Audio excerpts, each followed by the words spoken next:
Hey, what's up? Monday morning, and we're starting bright and early the day after a race, starting with a 2,000-yard swim today. So it's just another day of the vlog, another day to grind. Still got 2 more triathlons this season, so I'm still training, trying to get better. Came in 4th out of 259 yesterday overall, so pretty pleased with that performance.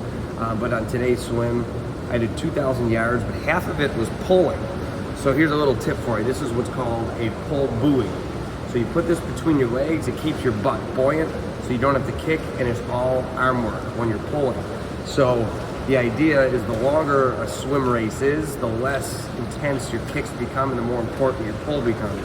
So it's really important to work on pulling in your swim. So it also helps correct your technique. So when you're swimming, there's just different keys that you're keying in on when you're pulling. So you don't want to cross your body at a 45-degree angle, pulling close to your body. So these are things that you can focus on with the pull buoy. So I like to swim at that a lot as well.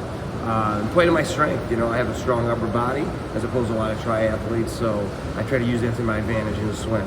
But that's it for the swim today. I got 2 more workouts, and we're switching things up a little bit today, so I'll key in on that when that time comes. So I'm gonna get out of here and time to get to workout number 2. Hey now, welcome to workout number 2, checking in after it. So as you can see, I'm on Toothless here, day after the sprint triathlon. We're still hammering because we got a couple more races and some big things coming up the rest of the year, so there's no stop. And honestly, today is not that difficult. It's good to do a little bit of a lower intensity zone 2 stuff the day after the race. Keep yourself loose and knock the cobwebs off and just stay moving. So I don't know if you can see over there, that's the result. It's pretty flat. If you see across the ride there, it was just basically 2 power at 210 for 10-minute periods, and you'd have a 1-minute rest in between at 175. You did that 4 times with a 10-minute warm-up and a 5-minute cool down. Hour and 4 minutes, very easy and straightforward. Did it on my lunch break. Now it's time to go back to work, finish a little work, and then go back to work number 2 at 45. And that's going to be workout number 3 on the day as well. And I got a twist that I'm adding to the F45 workouts as well. But you're going to hear about it when I'm done. So we'll check in a little bit. All right, guys, here we are back at F45 as usual. This is home base for me. So I told you I was adding a wrinkle to my training programs.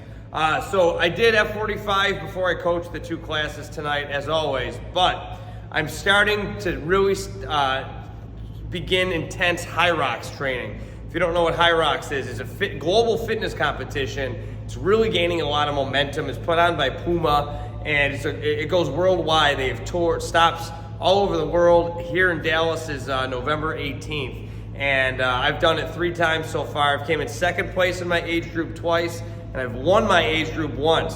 So that's the goal, is to win it again. There's a lot more people, it's gaining momentum, so I don't know how realistic of a goal that is, but hey, if your goals don't scare you a little bit, they're not worth doing, right? So I started the training program today from Hyrox itself. I'm following their training program. I'm layering it on top of F45 workouts. So I did the F45 MVP workout today, which is a cardio-based workout. And then the Hyrox workout was a 3,000 meter run, a 3K, but every 3 minutes you'd stop and do 5 burpees. So I did that around the parking lot here. It was 106 degrees while I was doing it, so it certainly was a challenge, especially after doing an F45 session. And then after that 3K run with all the burpees, you came in 25 sit-ups, 25 Supermans, and then 25 flutter kicks per leg to top it off. Needless to say, I'm pretty exhausted, but it only goes up from here. Got to crank out that Hyrox training. It's a very specific type of training that is going to translate, hopefully, to the competition itself. So that's it for the vlog today. Thanks for following along. As always, I got some great news for you guys. I'm officially a YouTube partner. Can you believe it? It's 3 years in the making. So thank you to all your support. That's how you get there with you guys. So I have a lot of fun things planned, and it's really going to take off from here. So we'll see you tomorrow for another training vlog with Goldie checking out from Dallas, Texas. We'll see you tomorrow.